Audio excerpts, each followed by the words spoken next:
하나님 말씀 함께 보겠습니다. 누가복음 15장 17절부터 32절 말씀입니다. 누가복음 15장 17절부터 32절 말씀입니다. 한 목소리로 봉독하겠습니다. 이에 스스로 돌이켜 이르되 내 아버지에게는 양식이 풍족한 품꾼이 얼마나 많은가. 나는 여기서 주려 죽는구나. 내가 일어나 아버지께 가서 이르기를 아버지, 내가 하늘과 아버지께 죄를 지었사오니 지금부터는 아버지의 아들이라 일컬음을 감당하지 못하겠나이다. 나를 품꾼의 하나로 보소서 하리라 하고 이에 일어나서 아버지께로 돌아가니라. 아직도 거리가 먼데 아버지가 그를 보고 치근히 여겨 달려가 목을 안고 입을 맞추니 아들이 이르되 아버지, 내가 하늘과 아버지께 죄를 지었사오니 지금부터는 아버지의 아들이라 일컬음을 감당하지 못하겠나이다 하나 아버지는 종들에게 이르되 제일 좋은 옷을 내어다가 입히고 손에 가락지를 끼우고 발에 신을 신기라. 그리고 살진 송아지를 끌어다가 잡으라. 우리가 먹고 즐기자. 이 내 아들은 죽었다가 다시 살아났으며 내가 잃었다가 다시 얻었노라 하니 그들이 즐거워하더라. 맏아들은 밭에 있다가 돌아와 집에 가까이 왔을 때에 풍악과 춤추는 소리를 듣고 한 종을 불러 이 무슨 일인가 물은데 대답하되 당신의 동생이 돌아왔음에 당신의 아버지가 건강한 그를 다시 맞아들이게 됨으로 인하여 살찐 송아지를 잡았나이다 하니 그가 노하여 들어가고자 하니 아니하거늘 아버지가 나와서 권한대 아버지께 대답하여 이르되 내가 여러 해 아버지를 섬겨 명을 어김이 없거늘 내게는 염소 새끼라도 주어 나와 내 벗으로 즐기게 하신 일이 없더니 아버지의 살림을 장녀들과 함께 삼켜버린 이 아들이 돌아오매 이를 위하여 살찐 송아지를 잡으셨나이다. 아버지가 이르되 예 너는 항상 나와 함께 있으니 내 것이 다 내 것이로되 내 동생은 죽었다가 살아났으며 내가 잃었다가 얻었기로 우리가 즐거워하고 기뻐하는 것이 마땅하다 하니라. 아멘. 오늘 함께 읽은 이 본문의 말씀은 아주 유명한 이야기입니다. 우리가 읽지 않았지만 11절부터 이 내용이 시작되어집니다. 예수님께서 이 함께 있었던 사람들에게 이해를 돕기 위해서 오늘 이 비유를 들어서 설명하신 그런 내용입니다. 그래서 이 이야기가 예수님이 비유로 드셨기 때문에 정말로 이런 실화를 바탕으로 한 것인지 우리가 정확하게 알 수는 없습니다. 앞에 우리가 지난 시간 살펴보았던 잃은 양의 이야기나 잃어버린 드라크마 이야기는 그들의 삶 속에서 생활 속에서 충분히 일어날 수 있는 일이지만 오늘 함께 읽었던 이 이야기는 정말 불가능해 보일 만큼 극단적인 상황이 전개되기 때문입니다. 그럼에도 불구하고 예수님께서 이렇게 말씀하신 데는 충분한 이유가 있고 또 이것을 통해서 우리에게 또 이 당시에 들었던 청중들에게 깨닫게 하시고자 하시는 그런 것들이 분명히 있었다는 것을 우리가 알게 됩니다. 오늘 이 이야기는 제가 제목을 세 남자 이야기라고 정했는데 아버지와 두 아들이 등장합니다. 그리고 이 이야기는 누구를 주인공으로 삼느냐에 따라서 제목도 달라집니다. 만약 첫 번째 나왔던 집 나갔던 둘째가 주인공이면 돌아온 탕자 이야기, 어떤 분들은 돌탕이라고 하더라고요. 돌아온 탕자 이야기로 제목을 지을 수가 있고 또 아버지가 주인공이다 그러면 잃어버린 아들을 되찾은 아버지, 그리고 첫째 아들이 주인공이면 아버지의 마음을 모르는 큰아들, 이런 제목들을 짓고 그것에 맞춰서 이 말씀을 풀어갈 수 있다는 것입니다. 이 세 남자는 모두 다 주연급입니다. 그리고 예수님께서는 이 비유를 통해서 이 세 명의 사람들의 이 모든 상황들을 강조하고 계십니다. 오늘 아침엔 이 세 남자의 이야기를 간단하게 살펴보면서 나는 하나님께 어떤 존재였는지, 그리고 하나님 어떤 분이신지, 그리고 나는 하나님 앞에 어떻게 하나님의 자녀답게 살아야 하는지를 생각해 보는 시간을 가지려고 합니다. 먼저는 나는 하나님께 어떤 존재였는가 하는 것을 우리가 생각해 볼 수 있습니다. 그것은 둘째 아들의 모습을 통해 우리가 생각해 볼 수 있는데 11절과 12절에 이렇게 기록합니다. 또 이르시되 어떤 사람에게 두 아들이 있는데 그 둘째가 아버지에게 말하되 아버지여 재산 중에서 내게 돌아올 분깃을 내게 주소서 하는지라. 아버지가 그 살림을 각각 나누어 주었더니. 예수님께서 지금 이 비유를 이제 사람들에게 이야기를 하셨을 때 사람들은 굉장히 놀랐을 것입니다. 두 가지 이유 때문에 놀랐을 것인데, 첫 번째는 아버지에게 분깃을 달라고 요청하는 이 아들의 모습 때문입니다. 그러니까 이 분깃이라고 하는 것은 아버지가 용돈 주듯이 자녀들에게 주는 것이 아니라 아버지가 죽었을 때 받는 이 유산을 말합니다. 그런데 그 유산을 지금 이 아버지가 살아 있는데 미리 땡겨달라고 이야기를 하고 있다는 겁니다.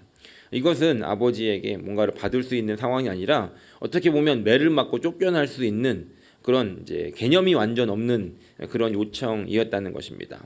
그런데 또 한 가지 더 놀랄 만한 일은 그 이야기를 들은 아버지가 그 자녀를 이렇게 매를 때리고 쫓겨내는 일이 아니라 그것을 달라고 한 대로 또 주는 아버지의 모습을 보면서 이야기를 들으면서 사람들은 놀랐을 것입니다. 그리고 오늘 말씀을 보면 아버지가 그 살림을 각각 나누어 주었다라고 기록합니다.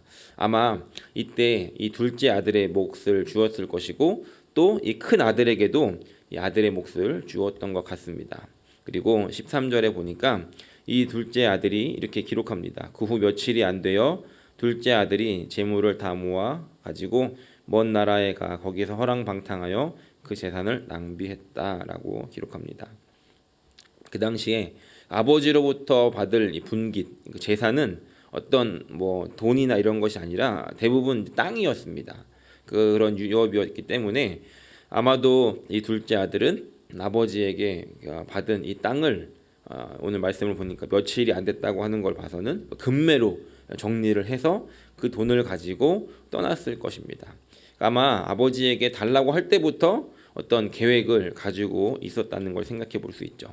그리고 그것을 가지고 허랑방탕하게 낭비한 후에 거지가 됩니다.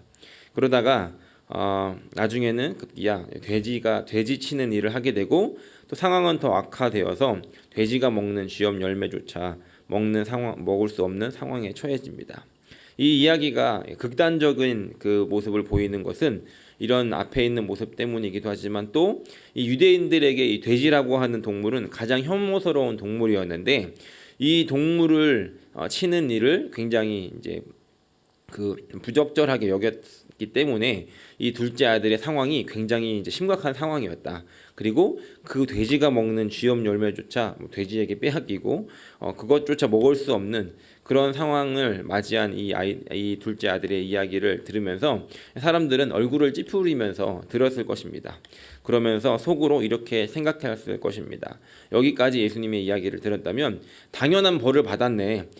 이 아들, 이 폐륜을 저지른 이 아들은 당연히 이렇게 돼도 마땅하지라고 하면서 이 이야기를 들었을 때 어느 정도 공감을 하면서 잘됐다라고 생각하는 마음으로 듣고 있었을 것입니다. 그런데 예수님께서는 이야기를 여기서 끝내시지 않고 이제 이 이야기가 본격적인 내용으로 이어지는데 그것은 이 둘째 집을 나갔던 이 둘째가 자신의 죄를 깨닫고 집으로 돌아가기로 결정하는 것에서부터 시작합니다. 그리고 이 아들은 이제는 아들이 아니라 그냥 종으로 살겠습니다라고 하는 마음으로 집으로 돌아가게 됩니다. 이 둘째 아이들의 이야기를 보면서 우리는 여러분들 어떤 마음을 가지십니까? 이 이야기가 나의 이야기는 아닌 것 같지만 또 잘 생각을 해보면 이 둘째 아들의 모습을 우리의 삶 속에서도 우리 마음 속에서도 발견하게 된다는 것입니다. 어떤 것이냐면 하나님께서 우리를 보호해 주시고 또 그 안에서 많은 것들을 누리게 하셨는데 우리는 그것에 너무 익숙해져서 하나님이 우리에게 이미 주신 것들을 감사하지 못한 채 우리는 그것에 대해서 알지도 못하고 감사하지도 못하고 불평불만을 하면서 살아가려고 한다는 것입니다. 그리고 하나님께서 우리를 도와주시고 계시다는 것을 우리가 거부하면서 내 힘으로 살아보려고 그리고 이 아버지의 시선이 머물지 않는 곳으로 도망하려고 하는 이 아들처럼 우리는 하나님의 이 시선을 떠나서 도망하려고 하는 악함들이 우리 안에 있더라는 것입니다. 그리고 오늘 이 둘째 아들이 아버지에게 무리하게 행동했던 것처럼 우리 또한 하나님 앞에 무리하게 행동하고 또 전혀 불가능한 것들을 요구하는 경우들도 있더라는 것입니다. 오늘 이 둘째 아들의 이 모습이 때로는 우리의 마음속에 있는 우리의 연약함들 또 우리의 이야기일 수 있다는 것을 우리가 생각해 보아야 합니다. 그래야만이 이제 뒤에 나오는 하나님의 사랑이 얼마나 큰지 그리고 또 내가 얼마나 큰 잘못을 저지른 존재였는지를 알기 때문에 그렇습니다. 둘째 아버지의 모습을 우리가 보게 되면 우리는 이것에서 하나님이 어떤 분이신지를 알게 되는데 앞서 말씀드렸다시피 이 아들이 달라고 했을 때 아마 대부분의 아버지는 주지 않았을 것입니다. 그런데 오늘 말씀을 보니까 이 아버지는 그 둘째 아들의 무례한 요구에 응하면서 그것을 다 주었다는 것입니다. 우리 하나님께서는 그런 분이시라는 겁니다. 때로는 우리가 하나님께 무리하게 요청을 하지만 무리한 것들을 하나님께 요구하지만 하나님께서는 그럼에도 불구하고 그것을 주실 수 있는 분이라는 겁니다. 우리가 성경을 잘 보면 이 선악과를 따먹으려고 했던 이 아담과 하와를 하나님께서 막으시지 않고 그것을 먹는 것에 대해서 그냥 두셨다는 겁니다. 그리고 그것을 먹었던 아담과 하와를 끝까지 책임지시면서 우리에게 예수님을 보내서 자신까지 내어주시는 모습을 우리에게 보여주셨다는 것입니다. 하나님의 사랑이 우리에게 그렇게 큰 사랑이었다는 것입니다. 그런데 이 아버지의 모습은 거기서 끝나지 않습니다. 20절에 보면 이렇게 기록합니다.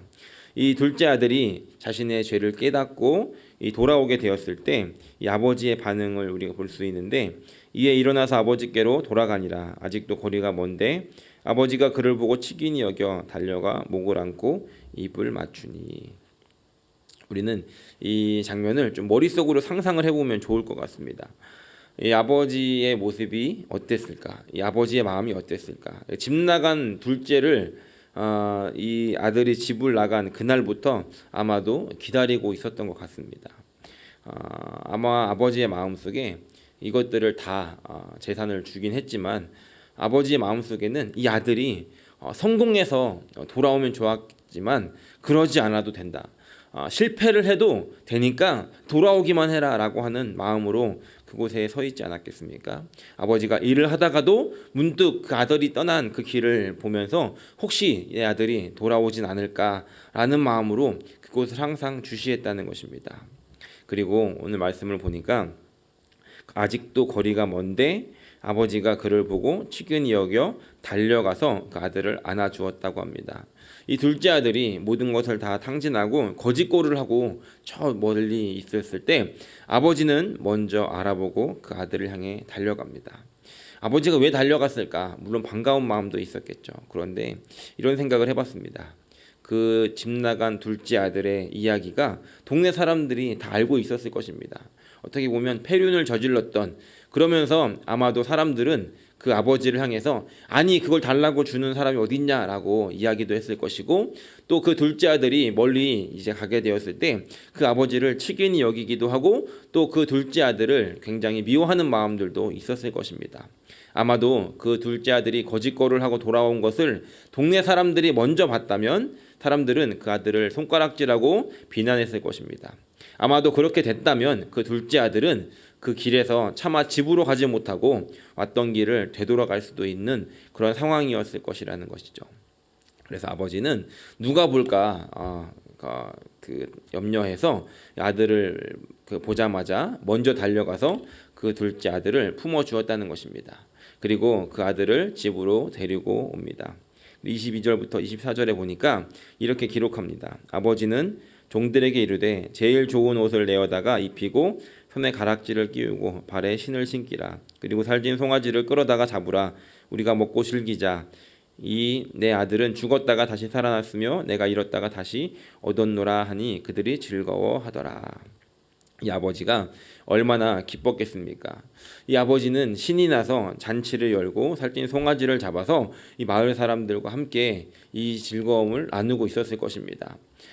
그런데 아마도 이 이야기를 듣고 있었던 사람들은 여전히 얼굴을 찌푸리고 있었을 수 있습니다. 왜냐하면 아니 그럼에도 불구하고 이 둘째 아들을 좀 혼을 내야 되는 게 아닌가, 이 둘째 아들을 좀 정신을 차릴 수 있게 좀 훈계를 해야 되는 거 아닌가, 어떻게 이렇게 제일 좋은 옷을 끌어다가 다시 아들로 맞아주린가, 어느 정도의 그 시간을 좀 갖고 해야 되는 건 아닌가라는 여러 가지 생각들을 가지고 이 이야기를 듣고 있었을 것입니다.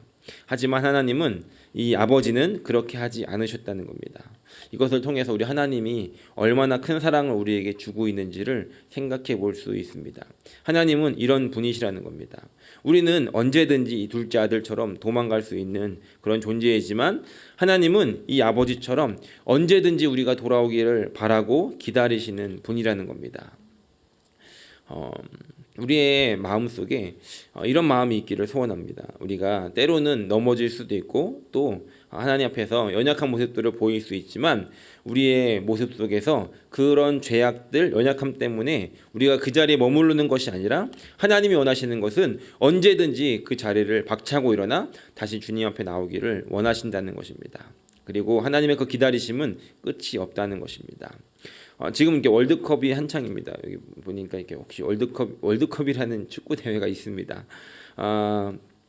게임을 보다 보면 선수들의 모습들을 이렇게 보게 됩니다. 어떤 경우는 잘했는데도 지고 있을 때가 있습니다. 그러면 마음이 막 초조해지죠. 그런데 그 심판이 휘슬을 불고서 이제 게임이 끝났다라고 할 때까지는 아직 그 게임은 끝난 것이 아닙니다. 그래서 선수들은 끝까지 열심히 그 경기를 합니다. 우리의 인생도 마찬가지가 아닐까 생각해 보았습니다. 우리 인생에 주님께서 휘슬을 불고 이제 가자라고 하시면 그때 끝이 나는 것입니다. 하지만 그 전까지는 끝이 아니라는 겁니다. 언제든지 하나님께서는 그 우리의 죽음을 통해 휘슬을 불기 전까지는 우리에게는 하나님께 돌아갈 기회가 있고 우리가 돌아갈 마음만 갖는다면 언제든지 하나님은 우리를 받아주실 준비를 하고 계신 분이라는 것입니다. 오늘 이 둘째 아들이 거짓골을 하고 냄새나는 모습으로 이 돼지랑 같이 살다가 그런 옥물이 묻은 모습으로 돌아왔을 때 아버지는 그것을 아랑곳하지 않고 그 아들을 안아주었던 것처럼 우리가 여전히 죄지은 모습으로 주님 앞에 나간다 할지라도 주님은 우리를 그럼에도 불구하고 안아주시고 우리를 거부하는 것이 아니라 우리를 씻기시고 다시 회복시켜 주시는 분이라는 것입니다. 오늘 저와 여러분들의 하나님이 이런 하나님이시고 오늘 저와 여러분들을 그렇게 기다리고 있는 분이심을 기억하면서 오늘 그 하나님이 어떤 분이신지 다시 한번 생각해보는 아침이 되기를 예수님 이름으로 간절히 축원합니다. 마지막 세 번째로는 이제 우리가 그렇다면 우리가 하나님의 자녀로 어떻게 살아야 하는가를 이 큰아들을 통해서 생각해 볼 수 있습니다. 이 큰아들의 입장은 어떠했겠습니까? 이 둘째 아들이 아버지의 재산을 가지고 나갔을 때 얼마나 미웠겠습니까? 물론 자신은 그 이제 작은 아들보다 2배의 몫을 받게 됐지만 이 둘째 아들이 집을 나간 순간부터 이 둘째 아들이 해야 됐던 일들도 아마 다 했을 것입니다. 그래서 미워하는 마음이 있었을 텐데 어느 날 밭에 갔다가 돌아와 보니까 집에서 잔치가 열린 겁니다.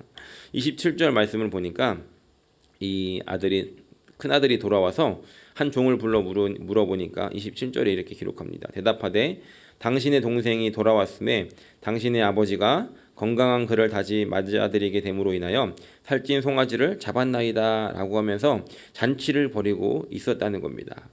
여러분들이 생각하실 때 이 사건에 있어서 최대 피해자가 누구라고 생각하십니까? 네, 이 사건의 가장 최대 피해자 살찐 송아지입니다. 살찐 송아지. 느닷없이 둘째 아들이 돌아오는 바람에 죽임을 당하고 말았는데 어찌되었든 두 번째 피해자는 큰아들이겠죠.